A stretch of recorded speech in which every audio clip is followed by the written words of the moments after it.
Good morning. कैसे हैं आप सभी लोग। एक बड़ा वैलिड क्वेश्चन मेरे सामने आया है, वो ये है कि सर काउंसलिंग होने के बाद, नीट की काउंसलिंग होने के बाद हमें कॉलेज का अलॉटमेंट लेटर मिल जाता है कि हमने जो सीट चुनी है या कोई सीट हमको जो एलोकेट हुई है, वो मिलने के बाद जब हम कॉलेज को रिपोर्ट करने जाएंगे हम, कि उसमें देखिए एक पर्टिकुलर डेट दे रखी है जिसपे आपको जो है वो जाकर वहाँ पे मेडिकल कॉलेज में जाकर आपको रिपोर्ट करना होगा ताकि आपका एडमिशन कंफर्म हो जाए। और वो सीट देखो, यदि आपने समय पर रिपोर्ट नहीं किया और आपके पेपर प्रॉपर नहीं है और आपको कॉलेज ने एक्सेप्ट नहीं किया, वो सीट आपकी वाली सीट अगले राउंड राउंड ऑफ काउंसलिंग के लिए वैकेंट चली जाएगी।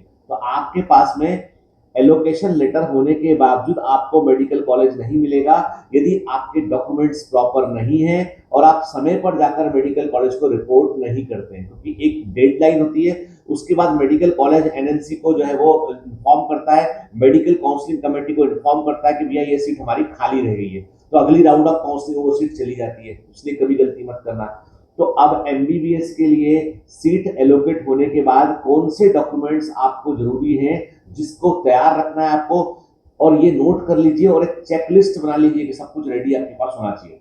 सबसे पहले तो जो मैंने पूरा निकाला हुआ बेटा से information, during reporting in college for verification और एडमिशन के लिए क्या डॉक्यूमेंट आपको चाहिए। ठीक है, नंबर एक, नीट यूजी का एडमिट कार्ड, फर्स्ट पेज में नीट यूजी का एडमिट कार्ड चाहिए, बहुत इंपॉर्टेंट डॉक्यूमेंट है वो।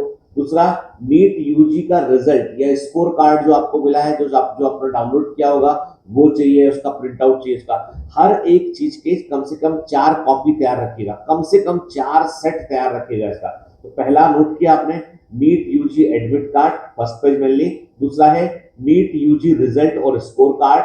तीसरा है seat allotment letter by MCC, medical counselling committee या स्टेट काउंसलिंग अथॉरिटी, जहां से भी आपको सीट एलोकेट हुआ है तो उसका सीट अलॉटमेंट लेटर चाहिए होगा।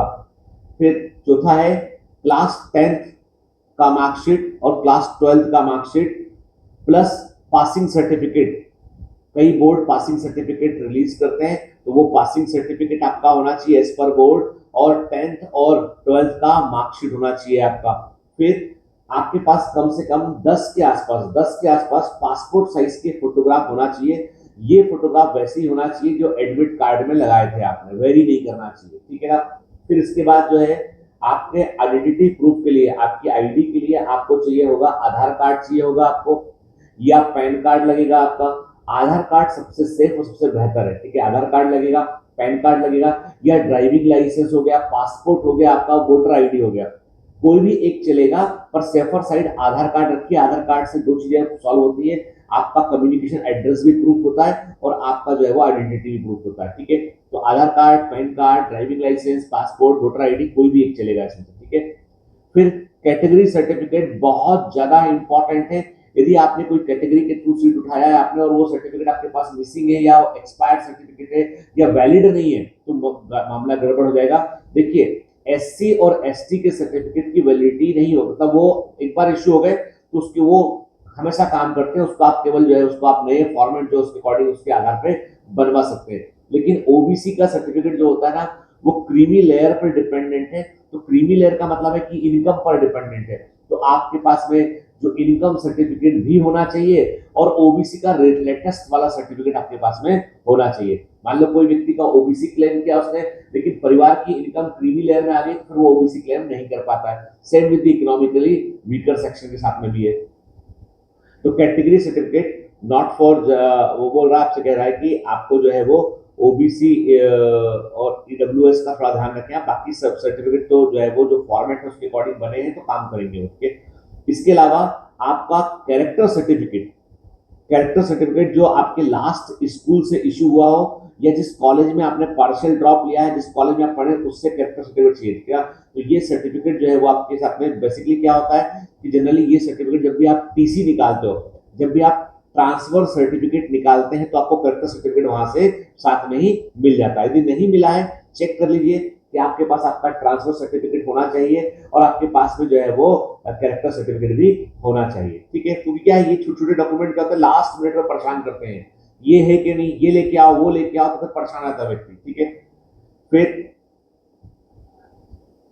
हाँ, अब ये जो है एक और है, कई जगह पे क्या होता है, कई जगह पे जो जो टीसी होता है या कैरेक्टर सर्टिफिकेट होता है उसका वैलिडिटी केवल 6 मंथ का होता है, लिखा होता है डेट उसमें। तो यदि ऐसा है तो उसको दोबारा से उस पुराने के आधार पर नया इश्यू करवा लीजिएगा, ठीक है। फिर गैप सर्टिफिकेट, यदि आपने ड्रॉप लिया हुआ है और आपने रिपीट किया हुआ है और आपने 12th करने के बाद 2 साल तक सिर्फ नीट की तैयारी की, फिर एग्जाम निकला है आपका, या 1 साल नीट की तैयारी की फिर एग्जाम निकला है आपका और कोई एडमिशन आपने नहीं लिया है, तो गैप सर्टिफिकेट आपको बनवाना पड़ेगा। हर नोटरी वाले के पास में इसका प्रॉपर एक फॉर्मेट होता है और आप अपने इंफॉर्मेशन बुलेटिन में देखेंगे, वहां भी फॉर्मेट मिल जाएगा आपको। तो वो उस फॉर्मेट पर जो है आपका गैप सर्टिफिकेट चाहिए होता है, जो नोटराइज होना चाहिए बाकायदा, ठीक है। फिर एक एंटी रैगिंग एफिडेविट और बॉन्ड एफिडेविट बनेगा, वो आपको जो है वो या तो इन्फॉर्मेशन बुलेटिन में मैंने देखा नहीं, पर आप एक बार आप चेक भी कर लीजिएगा, या कॉलेज का अपना फॉर्मेट होता है उससे आपको मिल जाएगा। तो एंटी रैगिंग एफिडेविट और बॉन्ड एफिडेविट बनता है। जनरली मेडिकल कॉलेज के आसपास इस तरह के नोटरी बहुत सारे होते हैं, तो वहां बनवा सकते हैं। तो एक बॉन्ड एफिडेविट, जहां पे बॉन्ड है वहां बॉन्ड एफिडेविट भी आपको एमबीबीएस करने के बाद इतना सर्व करना पड़ेगा, तो बॉन्ड एफिडेविट चीफ बनवाना पड़ेगा, एंटी रैगिंग एफिडेविट बनवाना पड़ेगा, ठीक है। टीसी और मैं माइग्रेशन सर्टिफिकेट और ट्रांसफर सर्टिफिकेट में ऑलरेडी आपको बता चुका हूँ, उसकी जरूरत पड़ती है, ठीक है। फिर इसके बाद डोमिसाइल सर्टिफिकेट, यदि आपने state medical council state counselling से कॉलेज उठाया है तो मध्य प्रदेश है तो मध्य प्रदेश का डोमिसाइल चाहिए, महाराष्ट्र है तो महाराष्ट्र का डोमिसाइल चाहिए। तो डोमिसाइल सर्टिफिकेट जो है वो बहुत इंपॉर्टेंट है, जो स्टेट काउंसिल में बहुत काम आता है, ठीक है। फिर यूपी में इसको बोलते हैं सामान्य निवास प्रमाण पत्र, क्या जो डोमिसाइल सर्टिफिकेट है उसको उत्तर प्रदेश में बोलते हैं सामान्य निवास प्रमाण पत्र बोलते हैं, ठीक है। फिर इसके अलावा महाराष्ट्र में जैसे हेल्थ सर्टिफिकेट भी लगाना पड़ता है, महाराष्ट्र में आपको जो है वो हेल्थ सर्टिफिकेट भी पहले से देना पड़ता है, ठीक है ना। अब इसका पूरा फॉर्मेट मेरे पास है नहीं, तो बड़ा अधूरा सा लिखा हुआ है इसमें उन्होंने, ठीक है। और मतलब यही डॉक्यूमेंट्स हैं जो आपको रेडी रखने हैं at the time of admission, ठीक है ना। क्योंकि देखो बेटा क्या होता है ना, कि मैं खुद भी कई बच्चों को मैं जान रहा हूँ, कई बच्चे जो है मुझे बताते हैं कि सर ये दिक्कत हो गया था, वो हो गया था, कई जगह पे मुझे फोन भी करवाना पड़ा, कई जगह पे मुझे अपने रिसोर्सेज भी यूज करने पड़े, स्पेशली मध्य प्रदेश में जो है वो काम कर जाता है, कई स्टेट में काम, साउथ में स्टेट में मैं फोन भी करूँ तो कोई काम का नहीं होता हो, ठीक है। तो क्या होता है कई बार बेटा कि छोटे से डॉक्यूमेंट के चलते उनको कोई, आप सोचो ना वो सुन लेंगे, समझ लेंगे, बिल्कुल मर्सीलेस होते हैं, बिल्कुल भी दया नहीं करते। ये कागज है, ये कागज की लिस्ट है, तो आप अपने पेपर पूरे रेडी रखिए, एक चेकलिस्ट बना के एक फाइल में सब लगा लीजिए आप, ठीक है ना। और वो फाइल आपको काम आएगी, बहुत काम आएगी। कारण ये है कि ये काउंसलिंग के दौरान जो कॉलेज को रिपोर्ट करा था ना, तो टाइम बहुत कम होता है, तो कई बार सर्टिफिकेट बन नहीं पाते, छुट्टियां होती है, कलेक्ट्रेट का अपना डिले होता है, तो प्लीज उनको बनवा लीजिएगा, ठीक है। स्टे अवेयर, स्टे अलर्ट बेटा बहुत जरूरी है, क्योंकि जब हम पूरा फेज निकाल चुके ना, तो फिर काउंसलिंग अलॉटमेंट के बाद में गलती बिल्कुल नहीं करनी, ठीक है। All the best.